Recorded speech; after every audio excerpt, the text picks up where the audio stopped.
Yo, Kaalamangga. So ano bang meron dito sa S Residences kung saan ka makakakuha ng malaking discount kung ikaw ay suki ng Alamangga? So makikita mo, solo mo yan. So sobrang haba ng pool tapos nandun sa kabila, pakita mo sa camera, nandyan yung kiddie pool. No? So aside from that, syempre, sama na rin natin yan sa amenities. And of course, meron din tayong gym.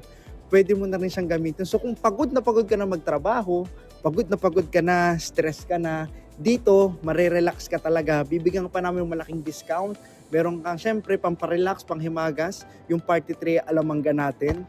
And of course, ayan, habang nagre-relax ka dyan, ng jowa mo, ng asawa mo, ng kabit mo, hindi, joke lang, makakapag-relax ka talaga. Refresh, and siguro, kung mag-isa ka, pwede kang mag-relax dito. No? Kasama mo na rin yung family mo, and kung may anak ka, ayan, may kiddie pool tayo. So, anong pang inaantay nyo? Message na kayo sa amin para mag-inquire, bigyan namin kayong malaking discount. See you!